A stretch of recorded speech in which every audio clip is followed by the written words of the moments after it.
복음이 고플 때 복음 한 끼. 자, 오늘 지금 6과 이제 32페이지를 하도록 하겠습니다. 교재 32페이지를 펴시고요. 그 다음에 이 교재를 받기 원하시는 분은 그 카카오 플러스 친구로 신청하시면은 교재를 받기 쉽다고 합니다. 그래서 카카오 플러스 친구로 이렇게 신청해 주시면은 교재를 드리도록 하겠습니다. 이제 우리는 오늘도 복음 한 끼를 먹으러 오신 여러분 주의 이름으로 환영합니다. 복음을 먹기를 좋아하는 여러분, 복음이 무엇인지를 알고 복음을 사모하는 여러분들, 그 복음이 능력이 되어서 오늘도 우리를 살게 하실 것으로 믿습니다. 오늘 우리가 다룰 문제는 헌신과 봉사에 관한 문제입니다. 굉장히 많이 듣는 용어죠. 헌신과 봉사. 아마 교회 다니는 사람들은 귀에 따갑도록 들은 말이 헌신과 봉사라는 말일 거예요. 헌신과 봉사를 신앙의 기준으로 삼는 것은 위험하다. 오늘의 주제입니다. 우리는 이런 말을 많이 듣잖아요. 헌신하십시오. 최선을 다해 봉사하십시오. 하나님을 기쁘게 하십시오. 충성을 다하십시오. 목숨을 다해 하나님을 사랑하십시오. 죽을 각오로 선교하십시오. 투철한 사명의식을 갖고 사십시오. 이 중에서 아마 하나 이상을 여러분이 들으셨을 거예요. 이렇게 말을 들을 때마다 우리 안에서 부담이 생깁니다. 그렇게 살아야지. 헌신해야지. 최선을 다해 봉사해야지. 하나님을 기쁘시게 해야지. 충성을 다 바쳐야지. 목숨을 다해 하나님을 사랑할 거야. 죽을 각오로 선교하든지 아니면 선교사를 후원하든지, 그리고 투철한 사명의식을 갖고 살아갈 거야. 어떠세요? 그런 반응을 보이지 않으셨어요? 그런 생각 안 하셨어요? 그런데 자, 이런 말들을 듣고 그렇게 살아야지라고 하는 것이 왜 문제가 되느냐? 이제 헌신하면 약해진 신앙이 회복이 된다. 전제가 그겁니다. 헌신을 안 하면 신앙이 회복이 안 되고, 헌신을 해야 신앙이 회복이 된다. 신앙이 자란다. 훌륭한 기독교인이 된다. 성장한다.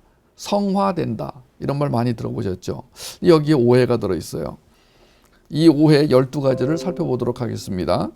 지칠 때까지 헌신하면 하나님이 기뻐하실 거라는 오해, 인정받음이라는 것은 부정적 성격에서 나오는 위험한 결과라는 걸 모르는 데서 오는 오해, 밑이 터진 웅덩이의 뜻을 모르는 데서 오는 오해, 나의 내면에서 시작하시는 분도 주님이시요 그 결과를 밖으로 내 보이시는 분도 주님이심을 모르는 데서 오는 오해, 자기 갈망과 의존적 갈망의 차이를 무시하는 데서 오는 오해, 헌신 봉사가 사역과 함께 쓰이는 것에 대한 오해, 성경 공부와 헌신이 크리스찬 삶의 본질이라는 오해, 투철한 사명의식을 고취하는 것이 크리스찬 리더의 본분이라는 오해.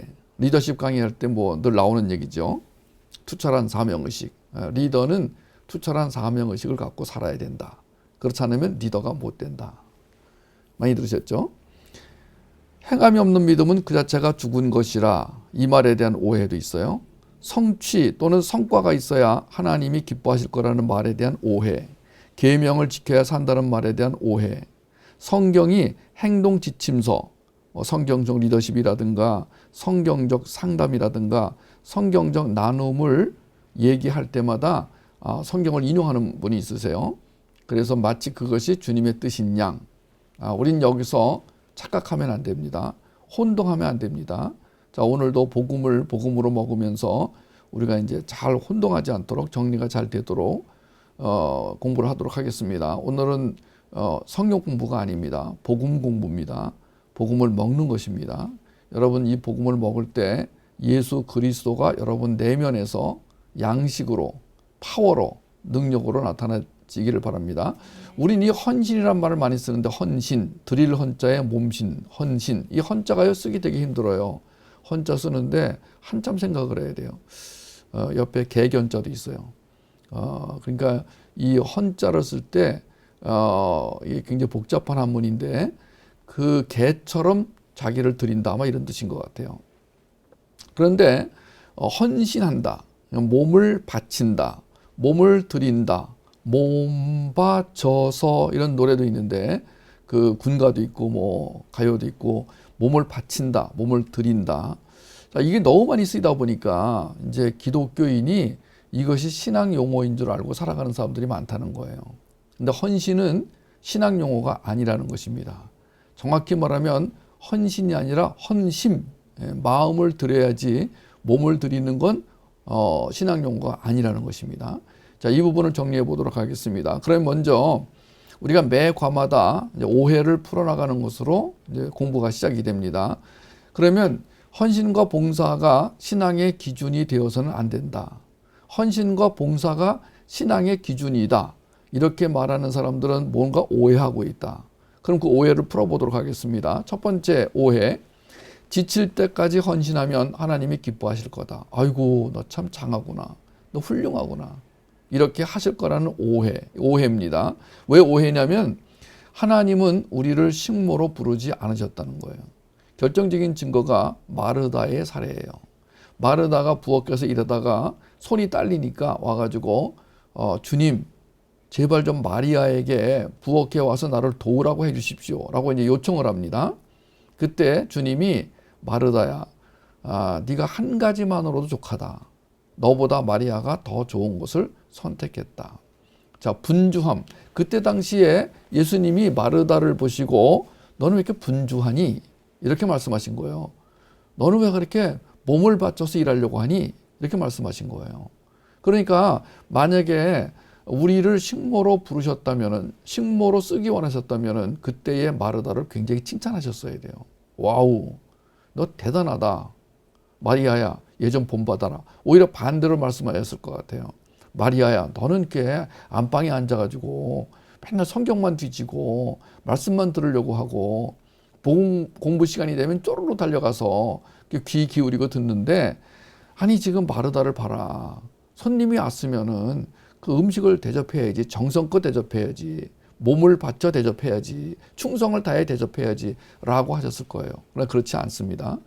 자, 저는 주님이 저를 식모로 부르시지 않은 거에 대해 감사합니다. 주님은 저를 머슴으로 부르지 않으셨어요. 사도 바울은 자기 스스로가 머슴이라고 그랬습니다. 자기 스스로를 종이라고 그랬어요. 그러니까 자기가 하나님의 은혜에 감격하여 저를 종으로 삼아 주십시오. 이것은 하나님의 사랑에 감격하여 나타난 표현입니다.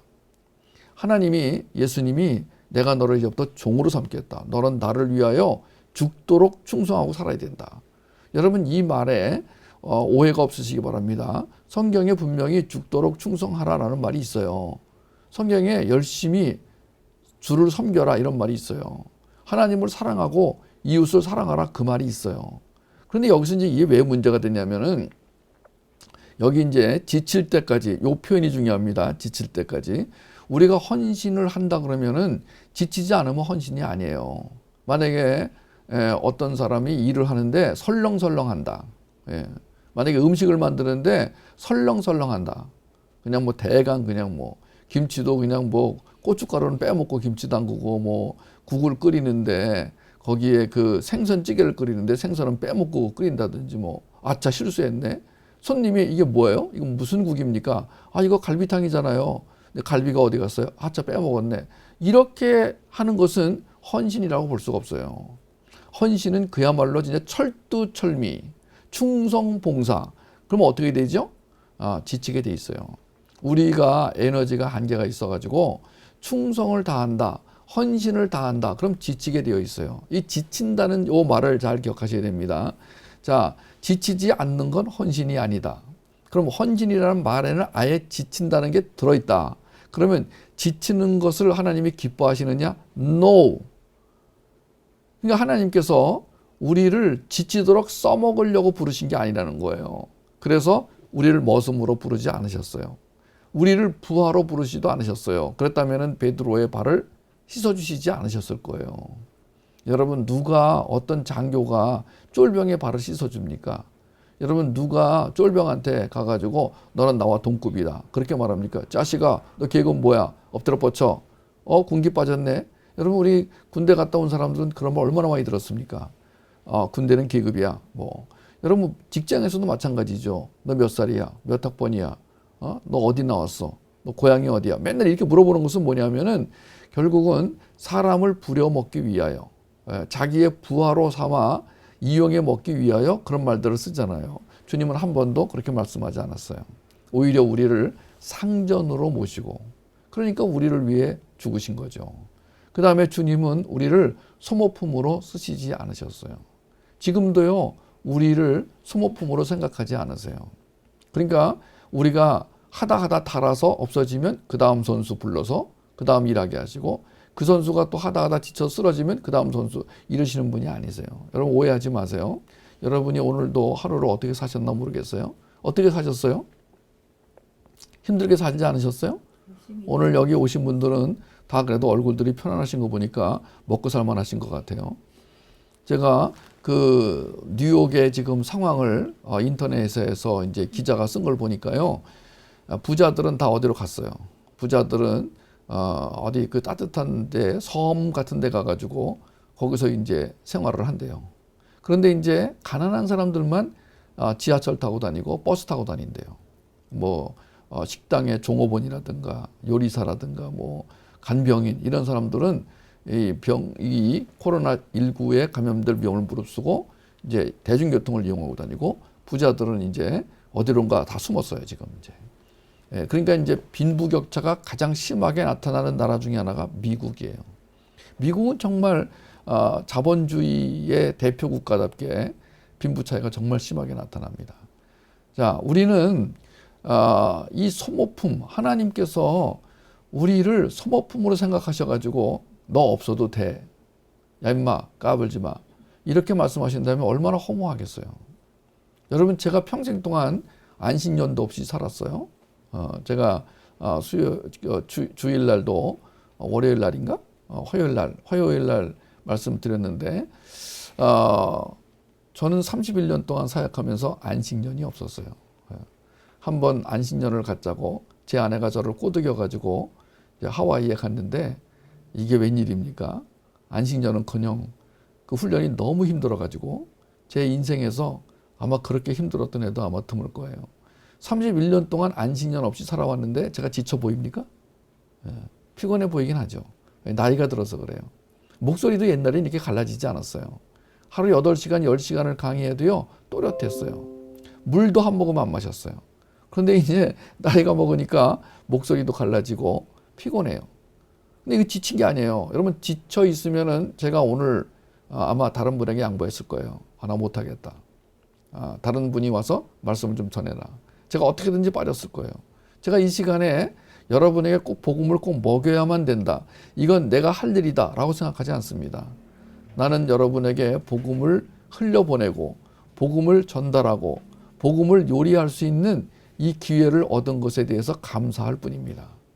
저는 여러분에게 오늘 갈비탕 한 그릇을 해드릴 수 있는 이 자격을 얻게 된 것을 감사하게 생각해요. 갈비탕을 잘 끓여드리려고 그래요. 근데 여러분이 갈비탕 먹고 나서 갈비 어디 갔어? 이러시지 않길 바랍니다. 하나님이 나를 소모품으로 부르지 않으셨다. 제가 31년 동안 낮은 울타리 사역만 31년 동안 했어요. 정말 열심히 했어요. 힘든 경우가 더 많았어요. 안 힘들 때보다 힘들 때가 더 많았어요. 지금도 힘들어요. 그런데 하나님이 나에게 너는 나의 소모품이야 라고 말씀하지 않으세요. 그러면 제가 기도하는 걸 들어주시지 않나요? 소모품이 아닌데 왜 제가 뭐 달라고 그러는데 왜 안 주시나요? 그러면 주님이 너를 위해서야. 너무 그러지 마세요. 좀 주세요. 제가 이제 주님하고 늘 기도하는 게 그거예요. 주님 좀 필요한 거 좀 주세요. 네. 근데 잘못하면은 제가 기도 응답이 안 되면은 내가 주님의 소모품인가? 그냥 한 시대를 쓰다가 버리는 나사못 같은 건가? 이렇게 생각할 수 있어요. 근데 아무리 성경을 봐도요, 복음 안에서 너는 나의 소모품이라고 하신 적이 없으세요. 그 다음에 나를 사생아로 부르지도 않으셨어요. 너는 내 아들이다 그러지. 너 어디서 왔니? 야, 너 출처가 어디야 임마. 자식아. 내가 너를 이렇게 봐주는 것만 해도 다행인 줄 알아. 우리가 보통 그 사람들에게 좀 어줍지 않은 선배, 뭐 상관한테 제일 많이 듣는 말들이 그런 말이에요. 자식아, 내가 너를 이 정도로 봐주면 고마워해야 돼. 뭐 이렇게. 주님은 그런 적이 없으세요. 너무나 저를 귀하게 생각을 하세요. 그 다음에 시녀로 생각하지 않는다. 주님이 첩으로 생각하지도 않고 무수리로 생각하지도 않는다. 뭘로 생각하느냐? 왕비로 삼으셨다. 우리가 아가서에서 계속해서 확인하는 것은 뭐냐? 나는 왕의 부인이다. 정실 부인이다. 왕비다. 그래서 이제 왕이 나하고 약혼을 하고 먼 나라로 떠났어요. 그리고 유산까지 이제 유산 증서까지 주고 떠났어요. 유산 증서에 있는 걸 마음대로 쓰라고 하고 떠났어요. 이제 내가 기다리는 것은 마지막 혼인잔치를 기다리는데 생각이 안 나요. 신랑이 생각이 안 나. 한번 입맞춤한 기억밖에 생각이 안 나는 거야. 그 입맞춤도 아리까리해. 그래서 어떻게 이 신랑이 누구지? 내가 기다려야 되는데, 내가 이 신랑을 기다리며 살아야 되는데 도대체 실감이 안 나는데 누구지? 그럴 때마다 이제 성경을 펴서 이분이 나의 신랑이구나. 저는 그래서 누군가가 나에게 설교를 해주거나 아니면 성경 공부를 인도해 줄 때 그 예수님이 나의 신랑이라는 걸 정확히 밝혀줬으면 좋겠어요. 나는 제발 좀 설교를 들을 때마다 다른 얘기는 하지 마시고 내가 만나야 할 그분, 마지막 때 이제 결혼식을 해야 돼요. 이제 거룩한 혼인잔치, 엄청난 잔치가 기다리고 있는데 내가 신랑이 생각이 안 나니 이 혼인잔치가 무슨 소용이 있냐고요. 아니 하객들이 암만 많이 와도 무슨 소용이 있냐고요. 신랑이 생각이 안 나는데 신부 입장에서는 지금 굉장히 막 당황스러운 거 아니겠어요? 그러니까 우리가 지금 신앙생활을 그렇게 살고 있는 거예요. 오늘도 이 주님이 누구신가? 나를 식모로 부르지 않으시고 머슴으로, 부하로, 소모품으로, 사생아로, 시녀로 부르지 않으셨다. 하나님은 우리가 지치는 걸 기뻐하지 않으세요. 어떤 그 아버지가 자식을 지칠 때까지 일을 시키겠어요. 물론 가끔가다 그런 아버지가 있어요. 약간 이상한 아버지, 정신 나간 아버지, 병든 아버지. 그런 아버지들은 자식에게 앵벌이를 시켜가지고 돈을 벌어오게 하는 아버지도 있어요. 영화에도 그런 아버지가 몇몇 나온 걸 내가 봤어요. 근데 우리 하나님은 그렇지 않다는 거예요. 하나님은 우리가 순응형으로 사는 걸 기뻐하지 않으세요. 순응형이 뭐예요? 두 번째 문제로 연결되는 거죠. 인정받음. 늘 인정받기 위해서 아버지 앞에서 왔다 갔다 하면서 눈치 보면서 어떻게 하면 아버지에게 인정을 받을까. 그런 아들이 있더라고요. 아들이 얼마나 아버지에게 인정받고 싶어 하는지. 대표적인 아들이 사도세자. 정조의 아들 사도세자. 정말 뭐 사도세자 얘기를 들으면 너무너무 안 됐다는 생각이 들어요. 그 사도세자의 부인이 쓴 그 글이 있잖아요. 그죠? 그 남편, 자기 죽어가는 남편을 바라보면서 쓴 글이 있잖아요. 그 글을, 책을 읽어줍니다 해서 그거를 소개하는 걸 내가 잠깐 들었는데, 그 부인의 입장에서 볼 때는요, 그 남편이 죽어가는 걸 보면서 너무너무 가슴이 찢어지는 거예요. 그 부인의 이름이 누군지 아시죠? 해경궁 홍씨라고, 우리 초등학교 좋은 데 나오신 분들은 다 기억하실 거야. 그 남편에 대한 이야기를 쭉 썼는데, 결국은요, 지금 와서 우리가 그 책 한 권으로, 다 모든 걸 짐작할 수 없지만, 여러 학자들의 의견에 의하면은 아버지에게 인정받고 싶어서 그렇게 애를 썼던 사도세자. 아버지는 또 왜 그랬냐? 그러면 이 아들이 왕이 돼야 되는데, 왕다운 왕이 돼야 되는데, 행여라도 왕다운 왕이 되지 못할까봐 그 왕다운 왕으로 만들려고. 그러니까 이게 지금 오늘날 헌신과 봉사로 하나님을 기쁘시게 하자. 적절한 비유가 사도세자의 이야기예요. 아들은 아버지에게 인정받으려고 했으나 아버지가 인정 안 해주자 이제 아버지의 관심을 끌기 위해서 자기 그 시녀를 목을 치고 그 자리에서 그리고 술 먹고 행패를 부리고 왜? 아버지에게 인정받기 위해서 아버지의 관심을 끌려고. 또 아버지 입장에서는 얘가 지금 왕이 돼야 되는데 왜 저러고 살지? 좀 안 되겠다. 그래가지고 이 아들에게 계속 푸시를 하다가 결국 강압적으로 아들을 대하다가 결국은 아들을 죽이고야만은 이게 가장 비극 아니에요? 하나님과 우리 사이가 그럴 수가 없다는 거예요. 지금 오늘 이 헌신과 봉사가 신앙의 기준이 된다면 바로 그 얘기가 그 얘기예요. 사도세자와 정조의 이야기가 바로 하나님과 우리 사이 이야기가 될 수 있는 거예요. 그러니까 하나님은 우리가 자신을 불태우기를 원하지 않으시는데 우리는 불태우려고 하는 거예요. 얼마나 이게 웃기는 거예요. 하나님은 우리가 자신을 불태워서 하나님을 기쁘시게 해드리는 걸 원하지 않는데 우리는 하나님 제가 이렇게 살면 기쁘실 거죠? 이러고 불을 태운단 말이에요. 여러분 이렇게 엇갈린 인생이 어디 있어요. 그야말로 진짜 완전 타자적인 신앙생활을 사는 거잖아요. 그래서 지칠 때까지 헌신하자. 하나님이 혹시 헌신하는 나의 모습을 보고 나에게 복을 내리시지 않을까. 아예 이런 생각은 접으시기를 바랍니다. 두 번째, 자, 인정받음이란 부정적 성격에서 나오는 위험한 결과라는 것을 모르는 데서 오는 오해가 있어요. 그러니까 인정받기 위해서 헌신한다. 대부분 사람들이 그렇게 생각합니다.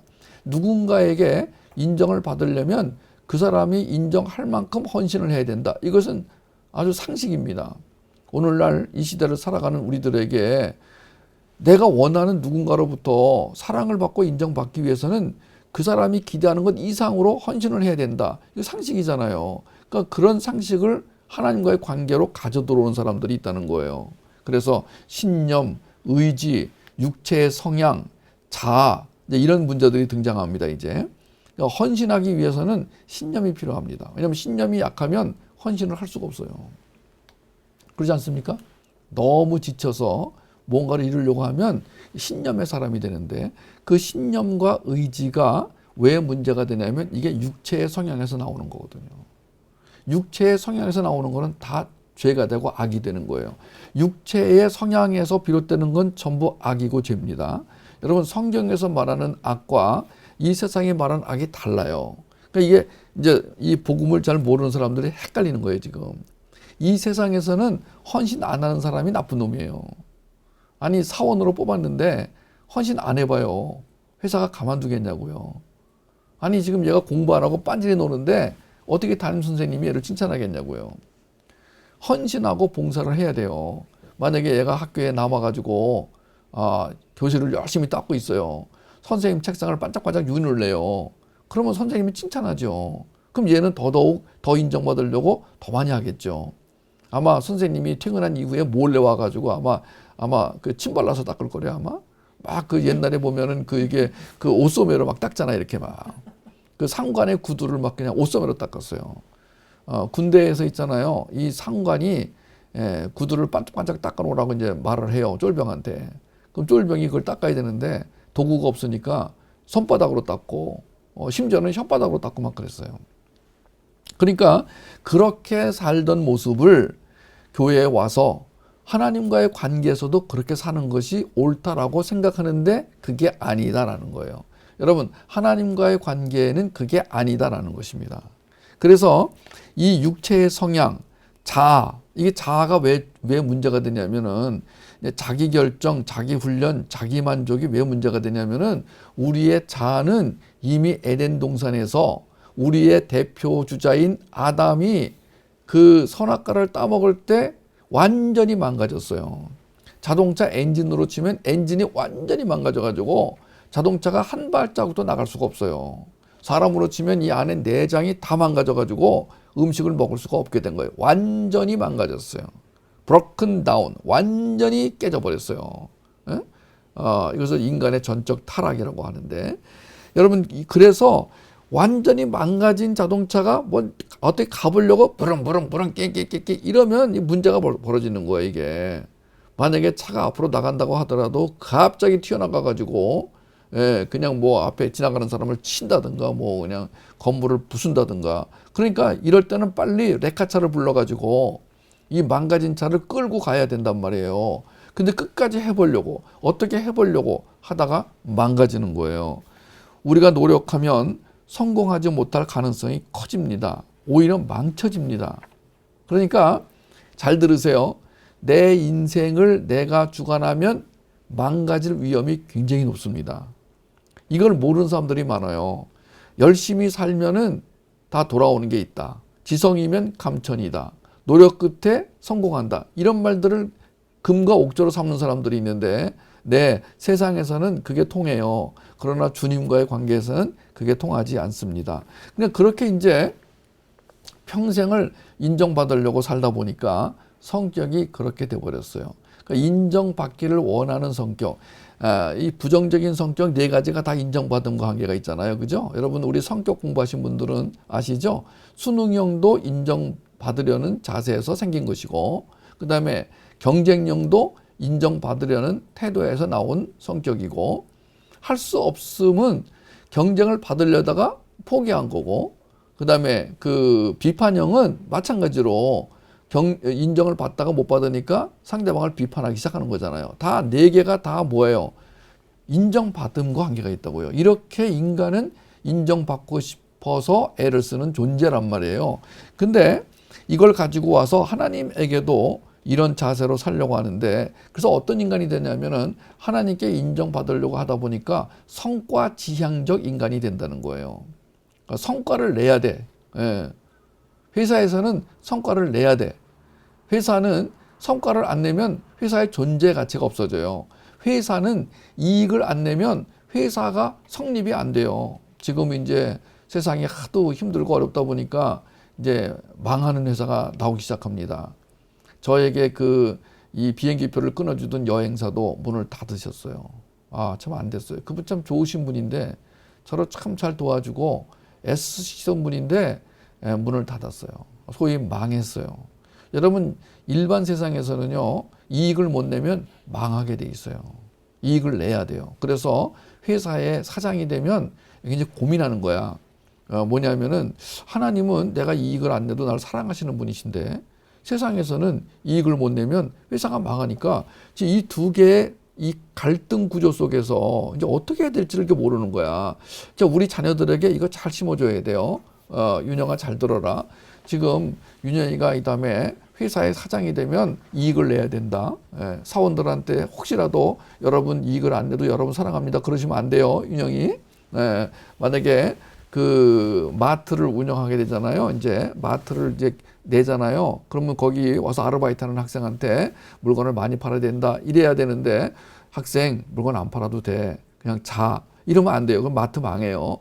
자, 우리가 세상에서는 열심히 살아야 돼요. 이익을 내야 돼요. 그리고 인정도 받아야 돼요. 그런데 이제 하나님께서 딱 왔는데, 아니 하나님 그럴 필요가 없다는 거야. 여기서 이제 정리정돈이 안 된 사람들이 이제 헷갈리는 거예요, 지금. 어떤 사람은 거꾸로 가는 사람이 있어요. 하나님께는 인정받으려고 하고 세상에서는 대강 살고. 이거 아주 가장 최악의 상황인 거야, 이거는. 회사에 취직해가지고는 놀아.